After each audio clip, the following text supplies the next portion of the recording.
So here we are on what I guess you'd call what? Devil's Night, Cabbage Night, Gate Night, whatever, the night before Halloween. And basically, I had gone through the entire Halloween timeline franchise, and I thought I'd pretty much said everything that I did have to say until recently.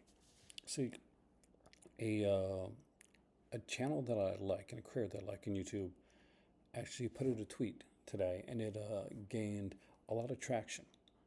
And that's what we're going to be talking about today. So if you're not familiar with Drums, you should definitely check out his channel and check him out on Twitter because it's interesting and it gives me one last little time to dive back into what's slowly becoming my favorite Halloween timeline. Yeah, it's changing already.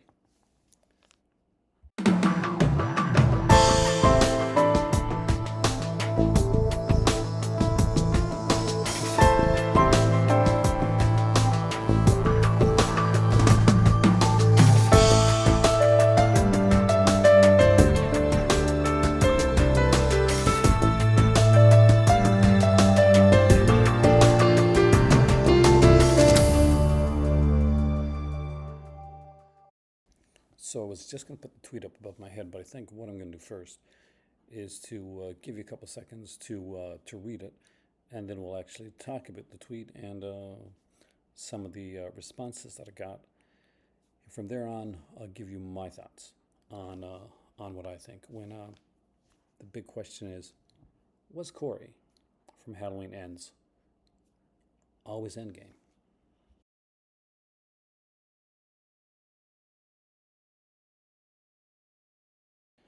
So when we dive into this, the first thing that we have to kind of talk about is Halloween 2018. Now, what we do know is that when David Gordon Green decided to do this, he initially kind of like tentatively had a trilogy or at least two films in mind. With that being said, he was a little bit unsure of himself as a horror director and decided like, okay, let's see how 2018 goes, and if this one goes well, then maybe we can continue on with that thread. So people are thinking like this was just a one and done. It seems very much like it could be a one and done. In a way, that was kind of true, but the kernel of the idea was already there. And here's what I think. See, I actually think Halloween Ends is a, shoot me on this one, but is a great follow up. I actually think it's a better follow up than Halloween Kills. And I do dig Halloween Kills. What I think is that, so one of people's like biggest things is, hey, if Halloween, if Corey was always supposed to be in Halloween Ends, then why didn't he show him before? Why didn't he set him up as the character so that we would be introduced to Corey? So when this comes around, when we get Halloween Ends, then it just doesn't come out of nowhere. He's a character that we've introduced before, and that tends to be a lot of people's argument, is that Corey just comes out of nowhere. Why didn't they introduce him before? Why couldn't it have been her previous boyfriend? Why did he have to get killed off in Kills? When he could have easily taken on the Corey role. Well, see, that's kind of the idea. That's the concept. See, the character is that the character of Corey is specifically supposed to be somebody that we haven't met before, somebody that isn't in the other two films. It's not supposed to telegraph or let us know what's going on when it comes to the other. When it comes to that, we're not supposed to meet Corey. Corey is somebody that is a big interruption, a big swerve, a big switch, and a big change that comes and ends. It's not something we're supposed to see before that. Question one.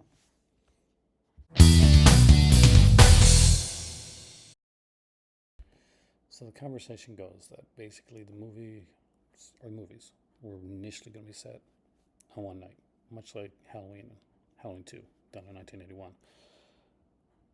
And I think that was an early thought by Dave Gordon Green. Now, probably an early thought before 2018 was completed and long before Halloween Kills or Halloween Ends even started, let alone the kind of craziness that would happen in the world in between all that. But once the idea came for Hens, I think Hens was probably known about and in works an idea before Kills was. I think Kills was a way to placate people that really wanted to get a really hardcore Michael Myers Slaughterfest, you know, focusing totally on that character and adding to the lore. Because one of the things that 2018 um, doesn't always get right, that has always bothered me, is that they take the focus off of Jamie. She's no longer the sister, but they don't really put the focus anywhere else. It's a bit rudderless until we get to the next two films, which actually do a good job of fixing that little one flaw that I had with the 2018 film. So was it supposed to be one night? Initially, they thought about it. At the end of the day, that's not the way they went. And if you watch the other two films, you can really tell it's not the way that it was going to go. Now, some people will talk about the alternate ending, and the alternate ending setting it up for a Laurie kind of Michael face-off. Well, it's an alternate ending that wasn't used. And again, the fact that it's an alternate ending leads more credence to the fact that Halloween Ends was the planned goal. Now, did David Gordon Green maybe say some stuff to take us a bit off track so that we would know where this movie was going? I 110% think he did. And I think that's where a lot of the confusion is going to come in. To say that the actress Andi Matichak was just like backing up the director or being a yes person is kind of insulting for the actress, and just overall it's I think it's disrespectful, but to each their own. But for me, David Gordon Green knew exactly what he was doing. Some people mightn't like it, but he did. And did he lie to us? Probably a bit. But here's the thing. That's what you do. In a world where you watch trailers that give you the entirety of the film. Look at Superman v. Batman, right? Dave Gordon Green misled enough so that, trust me, we had no idea where this was going.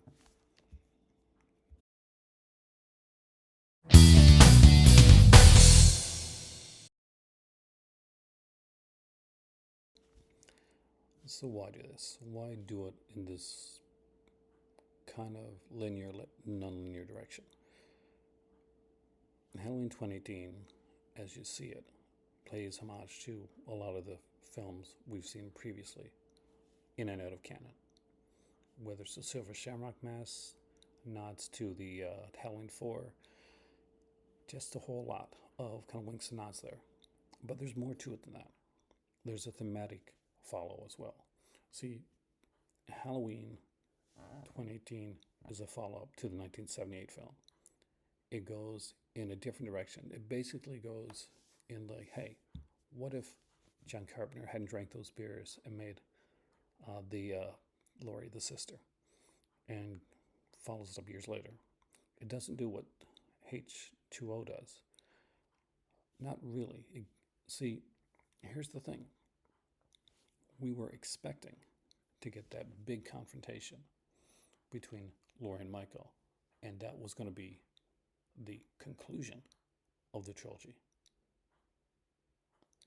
So when people feel like they haven't gotten that big fight between Laurie and Michael, and like they feel like a bit cheated out of it, And I understand that. But here's the thing. He did give us the big fight between Laurie and Michael.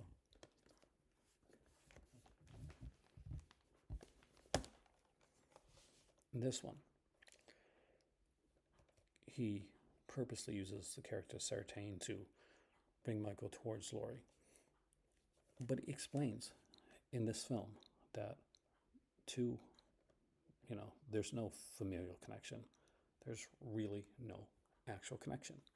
He has no reason to be going back to fight her again and again. She's just kind of unlucky. But yet, he gives us exactly what we wanted right here. An amazing, dramatic, action-filled fight between Michael and Laurie. One that ends very much with her winning. And very much with him being at as much the top of the game as he can be in advanced stage. So with Halloween Kills, kind of mirroring some of the stuff with Halloween 2. Halloween 2 in 1981 was set, primarily overall in a hospital. And this is where we would start to diverge. See, in Halloween Kills, we get the hospital. There's a thematic aspect, a portion of this that is set in hospital, right? The poor umbrella guy, the actor who unfortunately passed away before the movie came out. Rest in peace. But as was set up in the 2018 film, Michael's not going after her. Michael, at this point, is going home. As for like the Karen thing and the mob, yeah. Karen, much like the mother, ends up in the wrong place at the wrong time. But more than anything else, the passing of Karen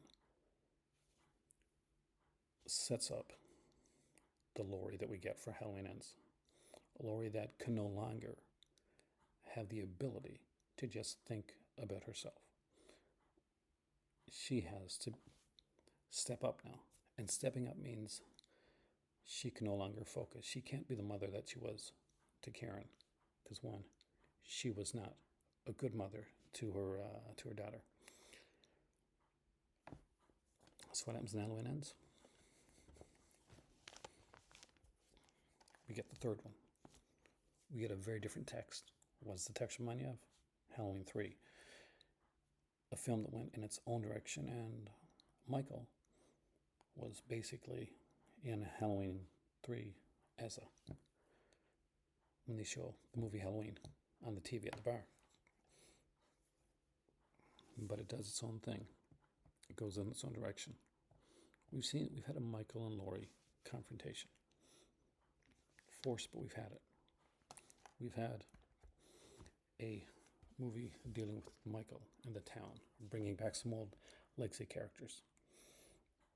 Using the Evil Dies Tonight. People always kind of go on that. It's kind of like a jokey thing, or it seems silly that it's said. If you've ever seen like any protests or anything on TV or any of those, then you realize that those catchphrases, they do catch on. Those are things that may seem silly in the structure and context of a 2-hour film, but in the reality of like real life, they happen. And at the end of the day, it does tend to work. So why Corey? Why do that? Because we're getting a different story. See, it's not so much the supernatural aspect. It's not so much that Michael's evil. Evil is in the town. Evil's in Haddonfield. Evil's there. Michael is a force, confused, strange, murderous. We don't know why he does it. Did he pass evil onto Corey, like through some psychic thing? Did Corey gain strength through like Michael by looking at him? See, I don't think it was done like that. I've often talked about the fact that evil gets passed on to Laurie. But the evil's not so much as in one person or one entity, as in it's a town that is constantly making and remaking that image. When Michael's gone and pretty much useless, they can't not have a boogeyman. It's part of the town's identity. So what do? They find this kid who accidentally killed a kid during an accident. That was kind of not needed. Those two words put together, but and they make him the boogeyman. See, Haddonfield just cannot let go of their boogeyman. That's why at the end of the film, we see Myers utterly and absolutely destroyed. The town has to see that. For the town, it's a way to let go of that boogeyman. The cynic in me still sees Laurie as probably not taking on Michael's evil, but maybe the town's, maybe the darkness of the town itself. Because I have a feeling that with or without Michael, with or without Corey, with or without Laurie Strode, here's the thing. Haddonfield will always want, it will always need a boogeyman. So was it the boogeyman? As a matter of fact, it was. So no, I do not think that Andy Matichak lied when she said that Corey was kind of endgame. I think Corey was endgame. There may have been things that switched and changed and were moved around because life switched and changed and moved around. How that works for you is a different story. I absolutely adore this trilogy. These are three of my favorites in the Halloween franchise, but you don't have to like them. You don't have to like Halloween 2018 or Halloween Kills, or maybe you can like one or two of these. Maybe you hate Ends, and that's fine. One of the greatest things with the Halloween franchise is that there's a timeline for everybody. But I do think over the years, much like Halloween 3 was once considered to be the redheaded stepchild, as they say. This one right here, along with this entire franchise, this entire timeline, will get the props it deserves. My name's Aaron. Thank you for joining me in the Cult of Cinema. And remember, these are just my thoughts on it. It's feel free to give yours, and if you don't agree with mine, that's okay. Just respectful in the comment section down below, and be respectful to anybody else with their opinions. Remember, you don't have to like these movies. You don't even have to agree with my with what I have to say. You have your own thoughts and opinions. Just remember that they're always your thoughts and opinions, and nobody's thoughts and opinions negate anybody else's. Happy Halloween, guys, and I guess happy Devil's Night.